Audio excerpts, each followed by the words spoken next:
Bugun men juda muhim masalani tushuntirib beraman. Avgust oyida 3 oylik qo'shimcha to'lov kimlarga beriladi? Kimlar pul kutishi mumkin? Kimlar esa shoshilmasligi kerak? Bu mavzu oddiy xabar emas. Chunki ko'pchilik odamlar aynan shu to'lovga umid bog'lab turibdi. Pensionerlar, nafaqa oluvchilar, bolali oilalar, ijtimoiy yordamga muhtoj fuqarolar va ayrim holatlarda kechiktirilgan to'lovni olmaganlar. Men hozir sizga hammasini oddiy tilda, tartib bilan tushuntiraman. Oldin qanday edi, hozir nima o'zgardi? 3 oylik qo'shimcha to'lov deganda nimani tushunish kerak? Kim hujjat tayyorlashi kerak? Kimga esa pul avtomatik tushishi mumkin? Videoni oxirigacha ko'ring, chunki eng ko'p xato qilinadigan joylar aynan oxirgi qismda bo'ladi. Hozir kanalga obuna bo'ling, videoga like bosing, chunki bunday ma'lumotni vaqtida bilgan odam pulini yo'qotmaydi. Kechikmaydi va navbatlarda bekorga yurmaydi. Avvalo men bitta narsani aniq qilib aytaman. 3 oylik qo'shimcha to'lov degani hamma fuqaroga bir xil miqdorda bir kunda bir sabab bilan beriladigan pul degani emas. Ko'pchilik shu yerda adashadi.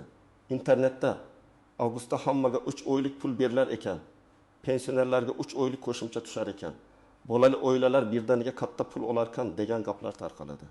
Lekin amalda bunday to'lovlar har doim aniq toifa, aniq sabab va aniq hujjat asosida beriladi. Oldin tizim ko'proq qo'lda tekshirishga bog'liq edi. Masalan, fuqaro nafaqa yoki yordam puli uchun murojaat qiladi. Keyin uning oilaviy ahvoli, daromadi, ro'yxatda turishi, bolalar soni, pensiya huquqi yoki boshqa ijtimoiy mezonlar tekshiriladi. Agar hujjat kechiksa, qaror kech chiqsa yoki fuqaro bir necha oy oldin huquqqa ega bo'lib, lekin to'lov boshlanmagan bo'lsa, keyinchalik unga o'sha o'tgan oylar uchun ham hisob-kitob qilinishi mumkin. Hozir esa ko'p joylarda ma'lumotlar elektron bazalar orqali solishtirilmoqda. Bu nimani anglatadi? Masalan, sizning oilangiz tarkibi, ish joyingiz, rasmiy daromadingiz, pensiya holatingiz, nogironlik guvohnomangiz, bola tug'ilganligi haqidagi ma'lumotlar alohida idoralardan emas, bazalardan tekshiriladi. Shuning uchun ba'zi odamlarga to'lov avtomatik tarzda hisoblanadi. Ba'zilarga esa ma'lumot mos emas, hujjat yetishmaydi, ariza topshirilmagan, hisob raqam ko'rsatilmagan degan sabab bilan pul tushmay qoladi. Endi avgust oyidagi 3 oylik qo'shimcha to'lov deganda ko'pincha 3 ta holat nazarda tutiladi. Birinchisi, to'lov kechiktirilgan bo'lsa, oldingi oylar uchun jamlab berilishi. Ikkinchisi, yangi tayinlangan nafaqa yoki yordam puli ariza berilgan sanadan hisoblanib, bir necha oy birdaniga tushishi. Uchinchisi, qonunchilikdagi o'zgarish yoki qayta hisob-kitob sabab ayrim toifalarga qo'shimcha summa chiqarilishi. Men buni alohida ta'kidlayman, agar siz rasmiy ro'yxatda bo'lmasangiz, huquqingiz tasdiqlanmagan bo'lsa yoki ariza topshirilmagan bo'lsangiz, faqat xabar chiqdi degani bilan pul avtomatik kelavermaydi. Shuning uchun aynan kimlar olishini va kimlar tekshirish kerakligini hozir batafsil ko'rib chiqamiz. Asosiy qism 1. Kimlar pul olishi mumkin va kimlar xavotir olmasligi kerak? Birinchi toifa, pensiya yoki nafaqa tayinlanishi kechikkan fuqarolar. Masalan, odam iyun oyida pensiya yoshiga yetdi, hujjat topshirdi, lekin tekshiruv, ish staji, arxiv ma'lumotlari yoki boshqa sabab bilan pensiya avgustda tayinlandi. Bunday holatda agar huquq iyundan boshlangan bo'lsa, avgustda unga iyun, iyul va avgust uchun to'lov birgalikda hisoblanishi mumkin. Bu oddiy odam tilida 3 oylik pul birdan tushdi deb aytiladi. Lekin aslida bu sovg'a emas. Bu fuqaroning oldingi oylar uchun yig'ilib qolgan haqqi. Masalan, Otabek aka iyun oyida pensiya huquqiga ega bo'ldi. Uning oylik pensiyasi 1.200.000 so'm deb belgilandi. Hujjatlari avgustda yakunlandi. Shunda u avgustda taxminan 3 oy uchun 3.600.000 so'm atrofida pul olishi mumkin. Agar biror ustama yoki imtiyoz bo'lsa, summa oshadi. Agar ayrim davrlar hisob qilinmasa, kamayishi ham mumkin. Demak, bu yerda asosiy savol, huquq qaysi sanadan boshlangan va qaror qachon chiqqan? Ikkinchi toifa, nogironlik nafaqasi yoki nogironlik pensiyasi kech tasdiqlangan fuqarolar. Masalan, tibbiy mehnat ekspertiza komissiyasi xulosasi iyun oyida chiqqan, lekin to'lov hujjatlari avgustda yakunlangan bo'lsa, oldingi oylar uchun qayta hisob-kitob bo'lishi mumkin. Bu yerda ham hamma narsa hujjatdagi sanaga bog'liq. Fuqaro, men 3 oylik olaman deb o'ylashi mumkin. Ammo komissiya xulosasi faqat iyuldan kuchga kirgan bo'lsa, faqat iyul va avgust hisoblanadi. Shuning uchun men har doim aytaman, og'zaki gapga emas, hujjatdagi sanaga qarang.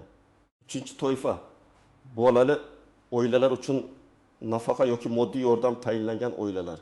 Ko'pincha o'ylar arada, lekin javob bir o'yda chiqmasligi mumkin. Agar ariza qabul qilingan sana oldingi o'yga to'g'ri kelsa va yordam tayinlansa, ayrim holatda o'tgan davr uchun ham pul jamlanib tushadi. Misol uchun Dilnoza Opamay o'yining oxirida bolalar nafaqasiga ariza berdi. Tekshiruv iyun-iyul oylarida davom etdi. Avgustda ijobiy qaror chiqdi. Agar to'lov may yoki iyundan hisoblangan bo'lsa, avgustda bir necha oylik summa birdan tushishi mumkin. Lekin agar ariza avgustda qabul qilingan deb bazaga kiritilgan bo'lsa, oldingi oylar uchun pul chiqmasligi mumkin. 4-toifa. Kam ta'minlangan oilalar ro'yxatiga kiritilganlar. Bu yerda eng muhim narsa oilaning rasmiy daromadi, tarkibi va mulkiy holati. Masalan, oilada 5 kishi yashaydi.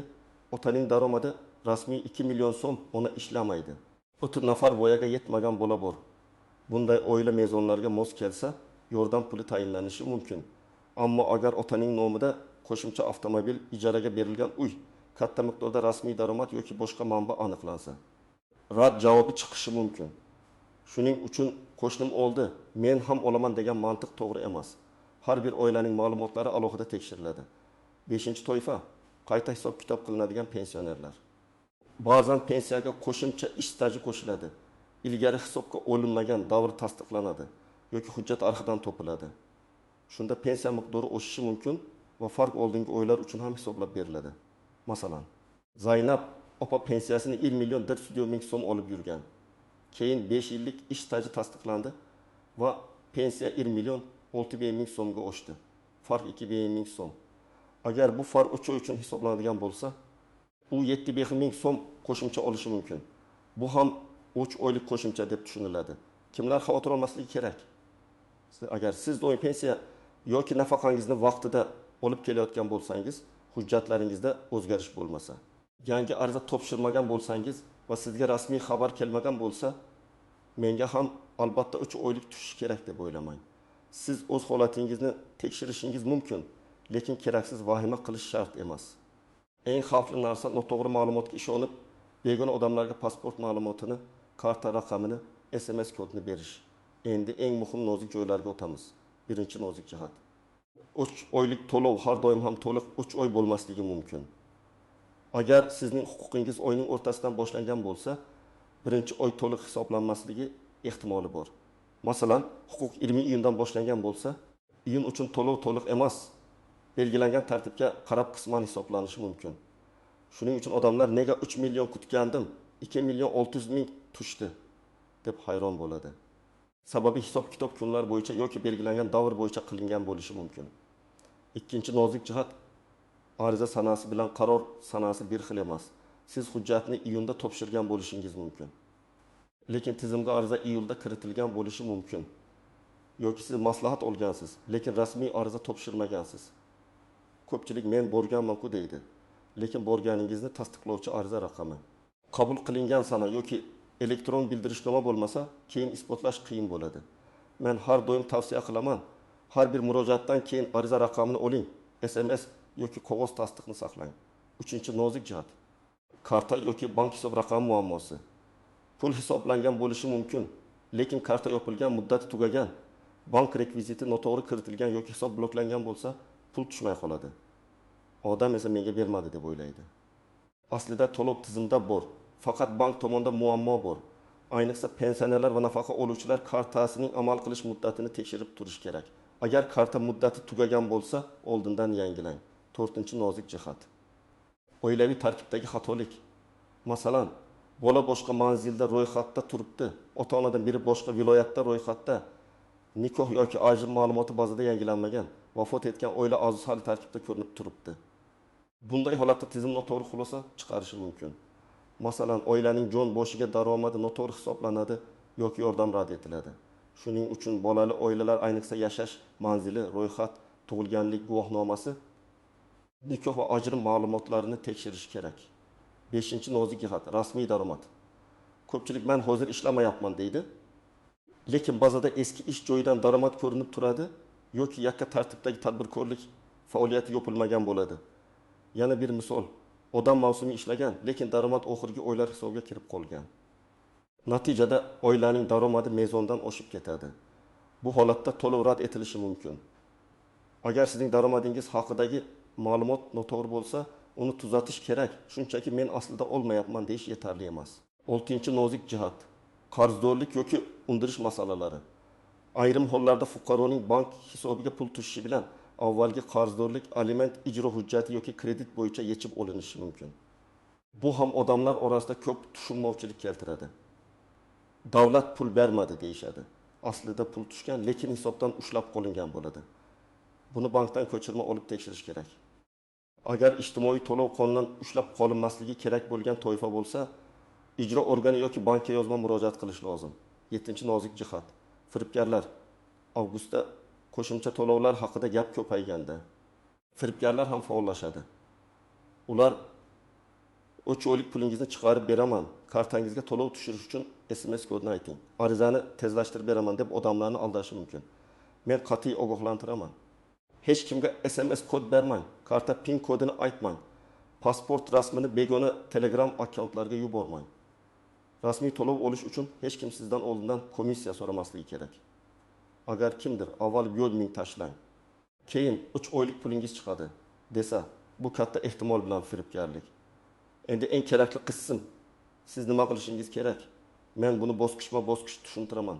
Birinchi qadam, o'zingiz qaysi toifaga kirishingizni aniqlang. Siz pensionermisiz? Nogironlik nafaqasi oluvchimisiz? Bolalar nafaqasiga murojaat qilganmisiz? Kam ta'minlangan oila sifatida ariza berganmisiz yoki pensiyangiz qayta hisoblanishini kutyapsizmi? Agar siz umuman hech qanday ariza bermagan bo'lsangiz va hech qanday huquqiy asos bo'lmasa, avval huquqingiz bor yo'qligini aniqlash kerak. Ikkinchi qadam, ariza topshirilgan sanani tekshiring. Sizda ariza raqami bormi? SMS kelganmi?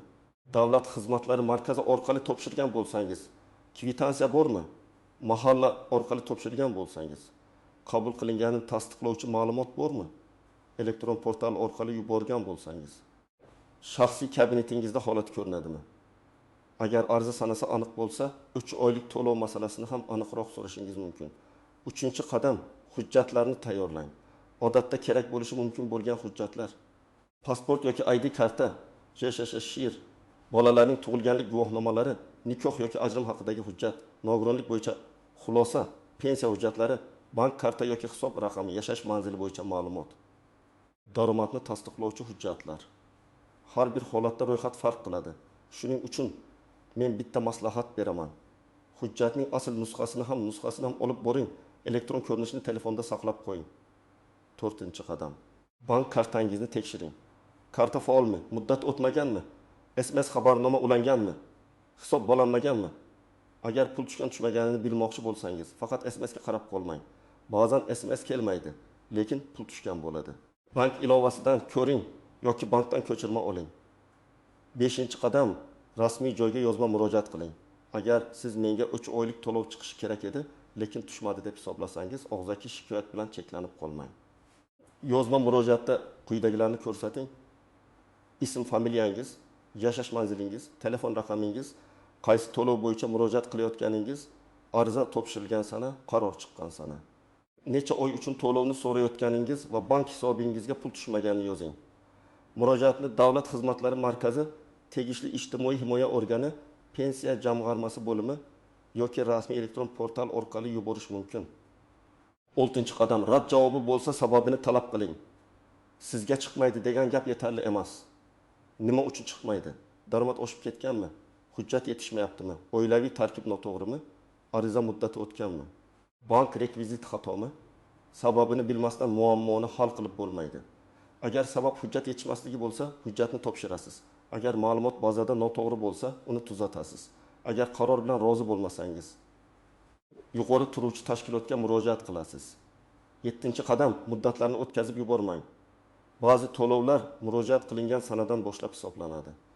Ya'ni siz bugun huquqqa ega bo'lib turib 3 oy yurib qolsangiz, ayrim hollarda o'sha 3 oy uchun pulni yo'qotishingiz mumkin. Shuning uchun keyin boraman, sentabrda ko'raman, kimdir aytsa boraman deb kutmang. Agar sizda huquq bo'lsa, hoziroq tekshiring. Men yana real hayotdan bitta misol keltiraman. Bir oilada 3 farzand bor. Onasi bolalar nafaqasiga murojaat qilgan, lekin karta raqamini noto'g'ri bergan. Qaror ijobiy chiqqan, pul hisoblangan, ammo tushmagan. Ular 2 oy bizni rad qilish deb o'ylab yurishgan. Keyin bank rekviziti xato ekanini bilishgan. to'g'rilashgandan keyin yig'ilib qolgan summa tushgan. Demak, har doim muammo to'lov berilmadi degani emas. Ba'zan texnik xatolik ham sabab bo'ladi.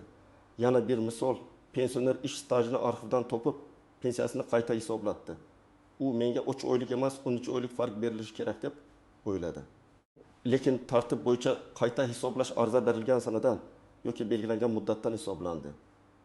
Natijada u kutganidan kamroq oldi. Bu yerda ham muhim narsa, qonunda qaysi sanadan hisoblanishi belgilangan bo'lsa, to'lov o'sha sanadan yuradi.